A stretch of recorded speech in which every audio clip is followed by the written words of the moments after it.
Bonjour à tous, bienvenue en Côte d'Ivoire et merci de nous suivre sur RTI 1. C'est un rendez-vous incontournable pour le monde agricole. À Abidjan, le coup d'envoi du Salon international de l'agriculture, des ressources animales et halieutiques, le Sahara 2025, a été donné ce vendredi 23 mai 2025 au parc des expositions d'Abidjan-Port-Boué, dans une ambiance haute en couleurs. Et plus qu'un salon, c'est un carrefour de rencontres et d'opportunités pour les acteurs du monde agricole. Le Premier ministre Robert Begré-Mambé a représenté le chef de l'État Alassane Ouattara à la cérémonie d'ouverture. Pays invité d'honneur, la République populaire de Chine, Jean-Luc Gbagbo, Zakaria Traoré. Ambiance de fête à Port-Boué. La salle polyvalente du parc des expositions affiche complet dès les premières heures. Jeunes, élèves, étudiants, agriculteurs, investisseurs, tous convergent vers ce rendez-vous biennal du monde agricole, le Sahara, qui ouvre ici sa 7e édition. Sur les stands, les exposants se déploient. Plus de 1000 entreprises attendues pour une affluence record estimée à 500 000 visiteurs en 10 jours. Objectif, valoriser les savoir-faire, capter des marchés, nouer des alliances. C'est la 3e fois que nous participons au Sahara. On espère de tout cœur que notre vidéo va partir loin et que nous aurons des partenaires partout dans le monde. Je suis venue pour la première fois à Sahara. Avant, on faisait des événements, mais c'est la première fois qu'on participe à l'événement pour chercher des partenaires gagnant-gagnant entre le Sénégal et la Côte d'Ivoire. L'ouverture a été marquée par une fresque géante ivoiro-chinoise, symbole d'un pont culturel et agricole entre les deux nations. Car cette année, la Chine est pays invité d'honneur. La Chine et la Côte d'Ivoire sont de véritables amis fondés sur la sincérité et la confiance mutuelle, ainsi que des partenaires engagés dans une coopération gagnant-gagnant. Du côté ivoirien, l'hommage est clair aux bâtisseurs du secteur. Le ministre de l'Agriculture a salué la résilience et la performance des producteurs. Chers amis producteurs, grâce à vous, notre pays est aussi champion d'Afrique et même du monde dans bien de produits agricoles. À la faveur donc de la mise en œuvre du PNIA 2, les productions vivrières ont connu une croissance appréciable. Mais avec le président Alassane Ouattara, nous devons gagner encore plus et nous devons faire mieux. Nous en appelons à la perspicacité des investisseurs pour détecter les nombreuses opportunités qu'offrent l'agriculture, les ressources animales et halieutiques, l'économie verte et les ressources en eau de notre pays, afin que ces investisseurs lient avec notre pays un partenariat solide sur plusieurs générations.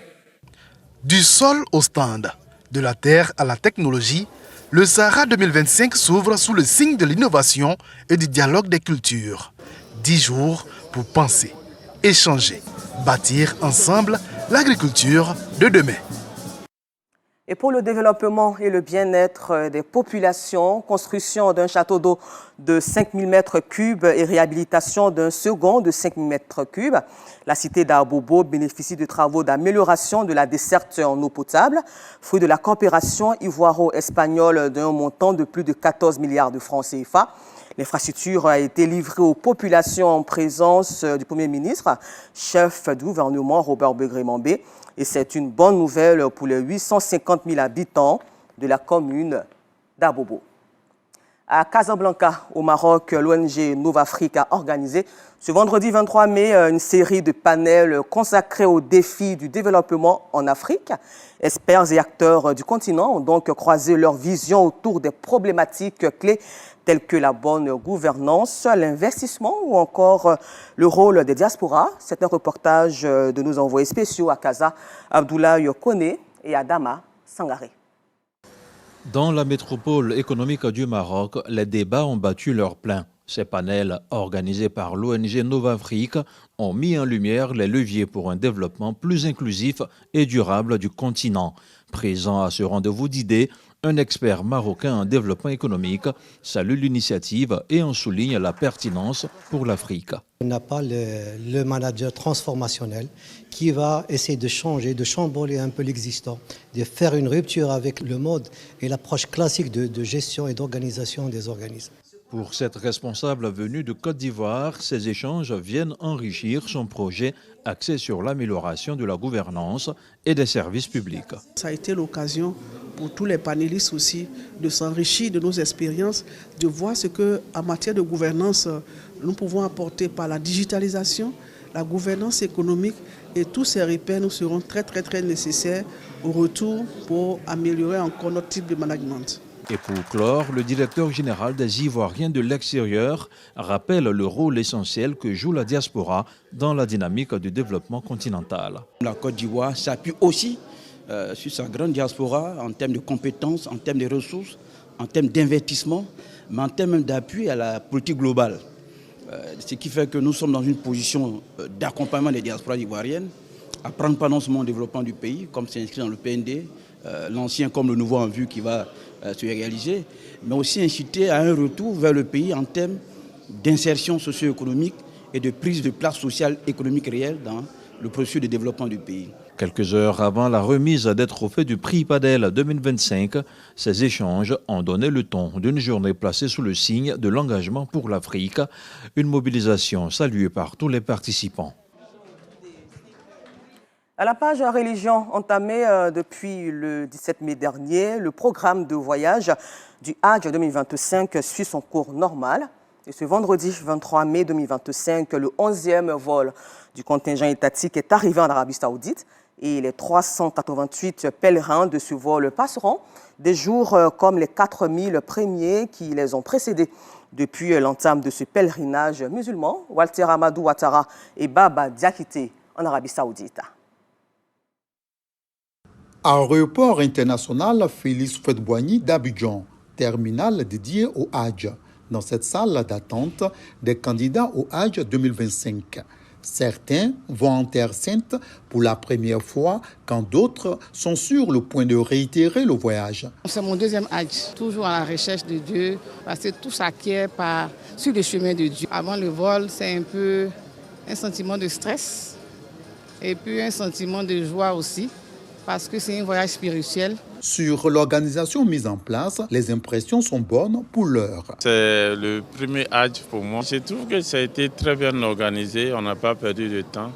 Et à chaque étape, il y avait des instructions et puis des gens pour nous dire ce qu'il fallait faire. Après 7h45 de vol, l'oiseau de fer reliant Abidjan à Médine se pose au grand bonheur des voyageurs de ce 11e vol. Ce grand vendredi, Dieu merci, le vol s'est bien passé. Je remercie le président de la République qui a permis de bien organiser le pèlerinage. Nous allons prier pour la paix et on a commencé avec nos guides depuis l'aéroport Félix Houphouët-Boigny. À l'accueil des autorités consulaires et du commissariat du Hajj. À ce jour, nous sommes approximativement à 4200 pèlerins accueillis. Les choses se passent bien à tous les niveaux, au niveau du logement, au niveau de la restauration, au niveau du transport interurbain. Les premiers vols ont déjà commencé à se rendre à la Mecque. Nous venons d'accueillir le 11e vol du contingent étatique des pèlerins de Côte d'Ivoire. Si au nom du consul général, je voudrais donner quelques conseils à nos pèlerins.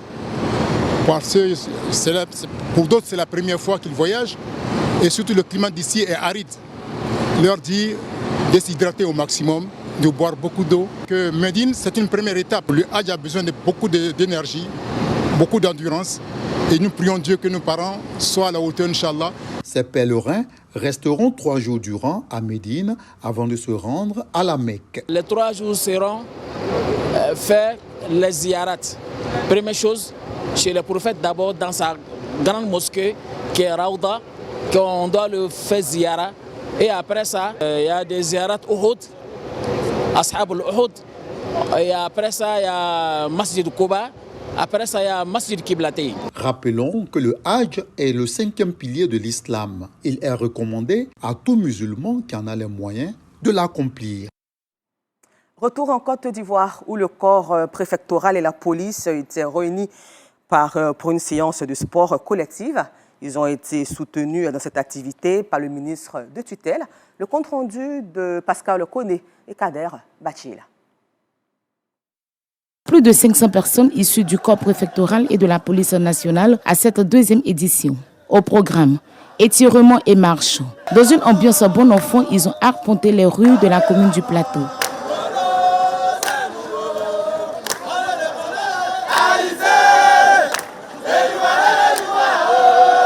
Cette journée sportive vise à consolider les liens fraternels entre tous les acteurs du ministère. Le sport, c'est facteur d'émulation, facteur de cohésion et justement facteur de bien-être.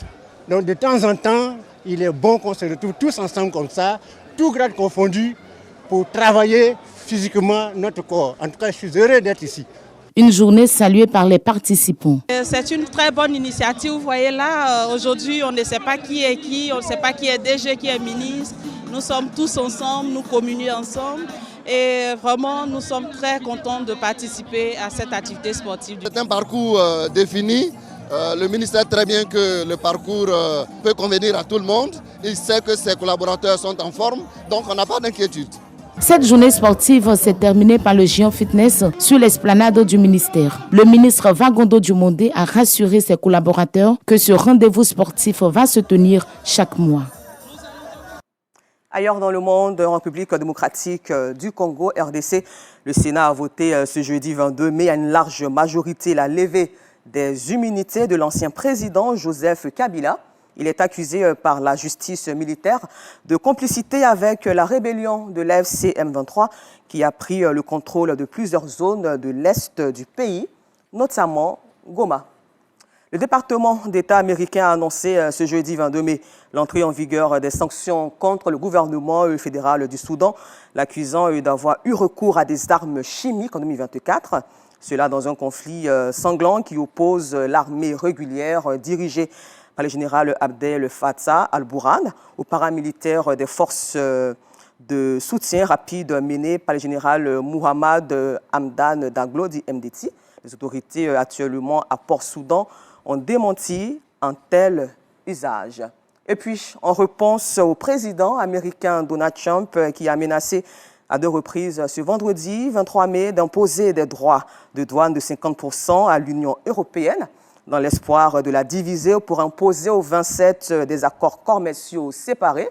Bruxelles a déclaré travailler de bonne foi pour obtenir un accord commercial avec les États-Unis d'Amérique de Donald Trump, fondé sur le respect et non sur des menaces. Voilà, c'est tout pour aujourd'hui. Encore merci à vous de nous avoir suivis et bonne suite de programme sur RTI 1, la chaîne qui rassemble.